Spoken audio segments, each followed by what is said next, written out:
تبارك الذي نزل الفرقان على عبده ليكون للعالمين نذيرا. وعلى آله وأصحابه أجمعين. أما بعد، فأعوذ بالله من الشيطان الرجيم. بسم الله الرحمن الرحيم. وَاجْنُبْنِي وَبَنِيَّ أَن نَّعْبُدَ الْأَصْنَامَ. وقال تعالى: أَمْ كُنْتُمْ شُهَدَاءَ إِذْ حَضَرَ يَعْقُوبَ الْمَوْتُ إِذْ قَالَ لِبَنِيهِ مَا تَعْبُدُونَ مِن بَعْدِي قَالُوا نَعْبُدُ إِلَٰهَكَ وَإِلَٰهَ آبَائِكَ. صدق اللہ العظیم. قابل احترام معزز سامعین کرام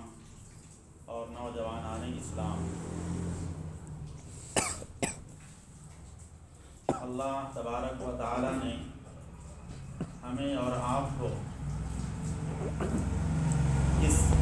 دنیا کے اندر بے شمار انگنت تعداد نعمتیں عطا فرمائی. احسانات کی ان تمام احسانات انعامات میں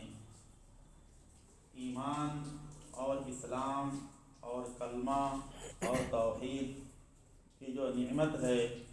یہ سب سے عظیم الشان نعمت ہے. اور اس ایمان اور توحید کی نعمت کو ہمیں موت تک محفوظ رکھنے کی اور باقی رکھنے کی اور بڑھانے کی محنت کرنی ہے. آج ہم اور آپ جس دور کے اندر اور جس زمانے کے اندر زندگی گزار رہے ہیں، یہ میرے دوستو انتہائی ایمان کے اعتبار سے اور ایمان کی حفاظت کے اعتبار سے انتہائی خطرناک، مشکل ترین اور آزمائش کا دور چل رہا ہے. یہ دور جس کو ہم کہہ سکتے ہیں کہ دجالیت کا دور اور دجالی فتنوں کا دور چل رہا ہے. جس دور کے بارے میں خود امام الانبیاء تاجدار مدینہ جناب محمد الرسول اللہ صلی اللہ علیہ وسلم نے ارشاد فرمایا کہ قیامت کے قریب ایک دور ایسا آئے گا کہ ایمان کا بچانا اتنا مشکل ہو جائے گا جس طریقے سے آگ کا انگارہ جلتا ہوا ہتھیلی پر لے کر چلنا کتنا مشکل ہے، اس طریقے سے ایمان کا بچانا مشکل ہو جائے گا. ایمان کو بچانے کے لیے اپنی خواہشات کی اور اپنی تمناؤں کی قربانیاں دینی پڑے گی. اسی طریقے سے ایک دوسری حدیث میں اللہ کے نبی صلی اللہ علیہ وسلم نے ارشاد فرمایا کہ قیامت کے قریب فتنے جو ہے اس طریقے سے جو ہے قطع اللیل المظلم کہ اندھیری رات کی طرح فتنے، بارش کے قطروں کی طرح فتنے گرنے شروع ہو جائیں گے. کتنا فتنہ کہ ابو ہریرہ رضی اللہ تعالیٰ عنہ کی روایت ہے، فرماتے ہیں کہ اللہ کے رسول صلی اللہ علیہ وسلم نے ارشاد فرمایا کہ بادروا بالاعمال فتنا کقطع اللیل المظلم کہ فتنے جو ہے بارش کے قطروں کی طرح برسنے شروع ہو جائیں، اس سے پہلے نیک اعمال کی طرف سبقت کرو، ایک دوسرے سے آگے بڑھنے کی کوشش کرو، ورنہ فرمایا کہ یصبح مؤمنا ویمسی کافرا کہ ایمان والا صبح اٹھے گا تو ایمان کی حالت میں اٹھے گا، لیکن جب شام ہوگی تو وہ کفر کے اندر چلا جائے گا. سوئے گا ایمان والا ایمان کے ساتھ سوئے گا، لیکن جب اٹھے گا تو وہ کفر کی حالت میں ہوگا. تو حضرت ابو ہریرہ رضی اللہ تعالیٰ عنہ سے ان کے شاگردوں نے پوچھا کہ اے صحابی رسول، اس کا مطلب کیا ہے؟ کہ آدمی صبح مومن ہوگا، فجر کی نماز پڑھے گا، تلاوت کرے گا، اشراق پڑھے گا، پھر شام کو آئے گا کافر ہو جائے گا، ایسا کیسے ہو سکتا ہے؟ ایسا تو نہیں ہو سکتا. ہماری سمجھ میں نہیں آئی آپ کی بات اور آپ نے جو حدیث نقل کی.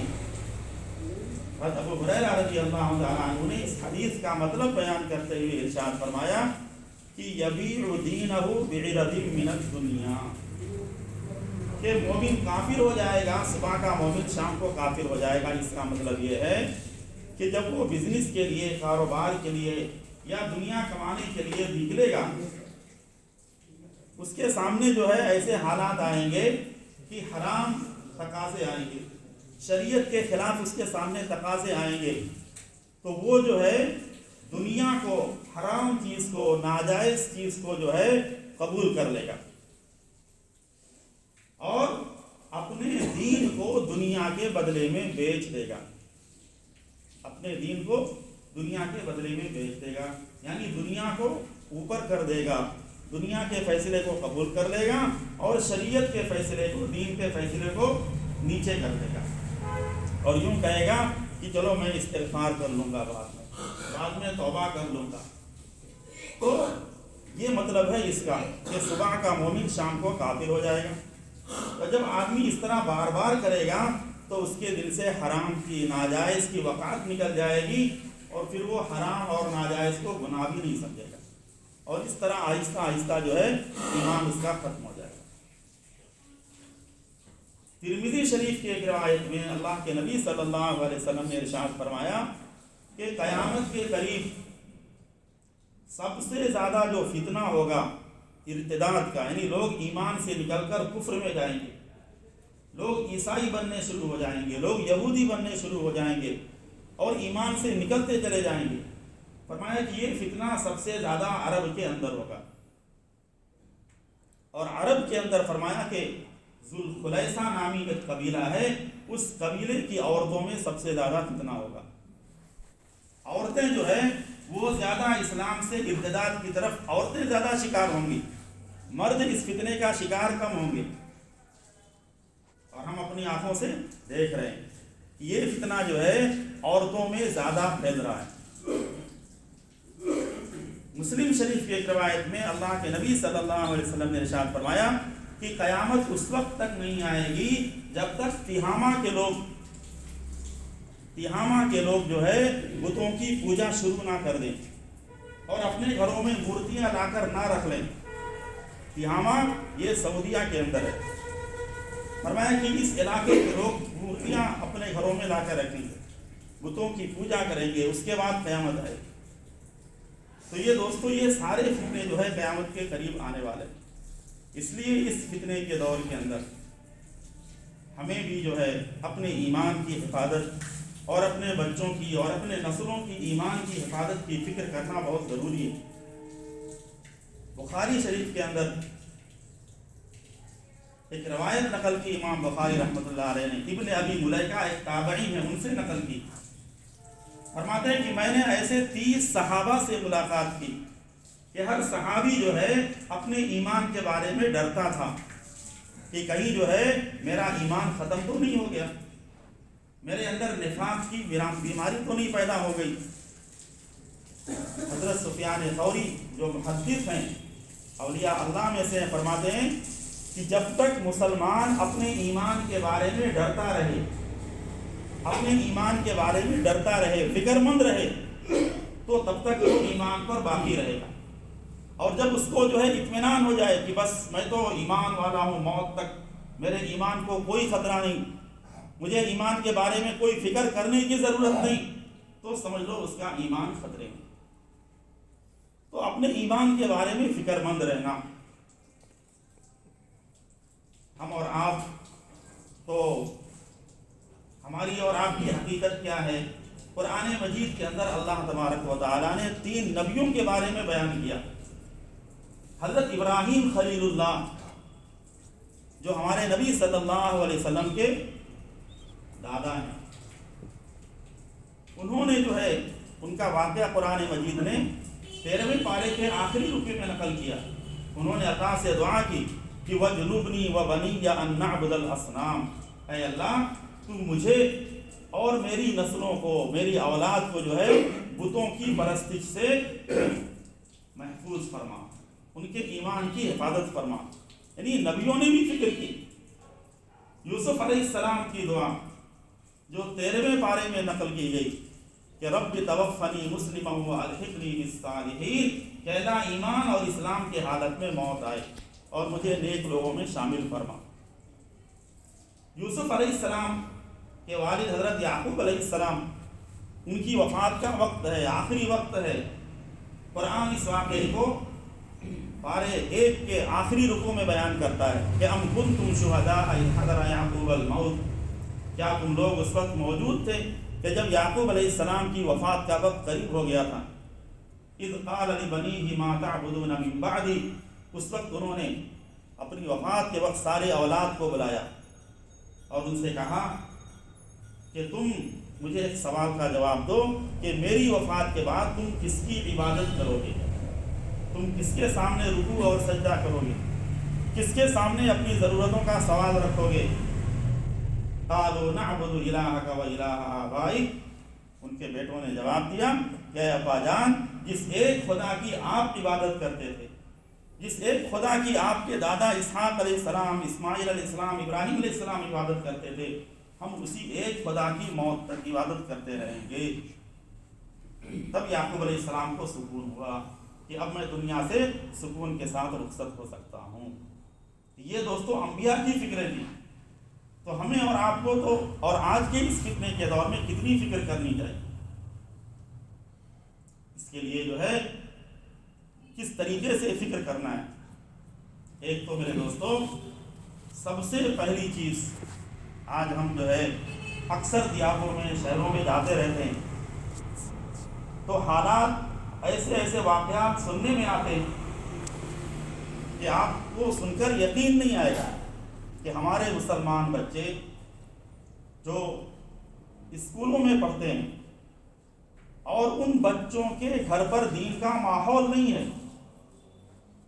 وہ بچے مدرسہ اور مکتب بھی نہیں جاتے، ان کے گھر پر بھی دین کا ماحول نہیں ہے، وہ اسکولوں میں پڑھ رہے ہیں، ان کے ایمان کی فکر کرنا، ان تک جو ہے دین کی بات پہنچانا، توحید کی بات پہنچانا، یہ جو ہے آج کی بہت بڑی محنت ہے دوستوں۔ کئی ایسے مسلمان بچوں کی کارگزاری ہے، ہمارے بھوج شہر کی اور کچھ کے کئی علاقوں کی ایسی کارگزاری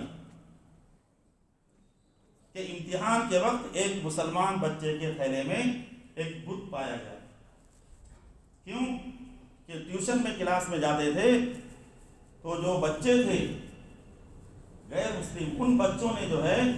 بتایا کہ دیکھ ہم اس کو سامنے رکھ کر پڑھتے ہیں، اس سے مدد مانگتے ہیں تو ہمارے نمبر اچھے آتے ہیں، تو اس کے لیے میں نے رکھا ہے اپنے تھیلے میں۔ تو ان کے ماں باپ کو جب پتا چلا تو بیچارے ان کے ہوش اڑ گئے کہ ہم تو اپنے بچوں کے بارے میں ایسا سمجھ رہے تھے لیکن ایسا ہے۔ پھر فوراً انہوں نے جو ہے اسکول بدلا اور مسلمانوں کے محلے میں آئے اور دین کا ماحول اپنے گھر میں لانے کی فکر کی۔ تو اپنے گھر میں دین کا ماحول، ہمارے گھر میں جو ہے قرآن مجید میں اللہ تعالیٰ فرماتا ہے وَاجْعَلُوا بُيُوتَكُمْ قِبْلَةً وَأَقِيمُوا الصَّلَاةَ، کہ اے ایمان والو، تم اپنے ایمان کو، اپنے نسلوں کے ایمان کو بچانا چاہتے ہو تو اپنے گھر کو مسجدوں کا سیمپل اور نمونہ بناؤ۔ جیسے مسجدوں میں اذان ہوتی ہے، نماز ہوتی ہے، قرآن مجید کی تلاوت ہوتی ہے، درود و سلام کا تذکرہ ہوتا ہے، ایمان اور یقین کا تذکرہ ہوتا ہے مسجدوں کے اندر، اس طریقے سے ہمارے گھروں کے اندر کیا ہو کہ اذان کے وقت جو ہے ہمارے مرد مسجد میں جا رہے ہوں، مائیں بہنیں گھر پہ مصلی بچھا کر نماز پڑھ رہی ہیں۔ فضائل اعمال کی تعلیم، صحابہ کی قربانیاں، اس کی تعلیم ہمارے گھروں کے اندر ہو، بچوں کے سامنے جنت اور جہنم کا تذکرہ ہو، ایمان کی چیزوں سے نقصان ہوتا ہے، ایمان کا، ایمان کی اہمیت کیا ہے، ایمان کی طاقت کیا ہے، اس کا تذکرہ ہونا چاہیے۔ تو بڑی چیز کیا ہے کہ ہم اپنے گھروں کے اندر دین کا ماحول قائم کریں۔ اگر ہمارے گھروں کے اندر دین کا ماحول رہے گا، دین کا تذکرہ رہے گا، دین کا مذاکرہ رہے گا، تو ہمارے بچے چاہے کسی بھی اسکول میں پڑھتے ہوں گے، چاہے کسی بھی کے ساتھ بھی ان کی دوستی اٹھنا بیٹھنا ہوگا، انشاءاللہ ان کے ایمان کو کوئی نقصان نہیں پہنچے گا۔ اور اگر ہم نے اپنے بچوں کو دین کا ماحول نہیں دیا، اپنے بچوں کو مکتب میں نہیں بھیجا، اپنے بچوں کا رشتہ مسجد سے نہیں قائم کیا، تو پھر میرے دوستو ان کا ایمان بڑے خطرے میں ہے۔ کیسے کیسے مرحلے آ رہے ہیں، واقعات ہم سن رہے ہیں اس کے لیے میرے دوستوں جو ہے دعوت کے لائن کی محنت ہے. اس محنت کو جو ہے اس سے بھی ہمیں اپنے آپ کو جوڑنا ہے. مکاتب کی محنت ہے دین کو ایمان کو بچانے کے لیے، اس سے اپنے آپ کو جوڑنا ہے. اس طریقے سے جو ہے ہمیں روزانہ اللہ کے سامنے بلند آواز سے اپنے بچوں کو ساتھ لے کر کہ اللہ تیرا شکر ہے، تو نے ہمیں ایمان کی نعمت دی، اسلام کی نعمت دی، ہم تیرا اس پر شکر ادا کرتے ہیں. ہم کو جو ہے ایمان کے اوپر موت تک قائم رکھ. لیکن دعاؤں کا اہتمام بھی بے انتہا اہم اور ضروری ہے. اسی لیے اپنے چھوٹے بچوں کو بھی کبھی کبھی مسجد لے جانا چاہیے، دین کی مجلسوں میں ان کو لے جانا چاہیے تاکہ ان کے سامنے دین کا ماحول آئے. تو اس طریقے سے میرے دوستوں اللہ تبارک و تعالیٰ نے یہ جو مدارس، مکاتب اور مساجد اور دعوت کی محنت، یہ جو ہے اللہ تبارک و تعالیٰ نے ایمان کی حفاظت کے لیے ایک بہت بڑا قلعہ اور ایک بہت بڑی محنت ہم کو دی ہے. اور اس کے لیے ہمیں جو ہے کوئی بہت زیادہ وقت، بہت زیادہ قربانی دینے کی ضرورت نہیں ہے. ہم یہ کام چلتے پھرتے اٹھتے بیٹھتے کر سکتے. ایک تھوڑی سی فکر پیدا کرنے کی اپنے اندر ضرورت ہے، فکر مند ہونے کی ضرورت ہے. اللہ تبارک و تعالیٰ ہم تمام کو جو ہے ایمان کے بارے میں فکر مند ہونے کی اور اپنے نسلوں کے ایمان کے بارے میں فکر مند ہونے کی اور اپنے گھروں میں دین کا ماحول قائم رکھنے کی ہم سب کو توفیق عطا فرمائے.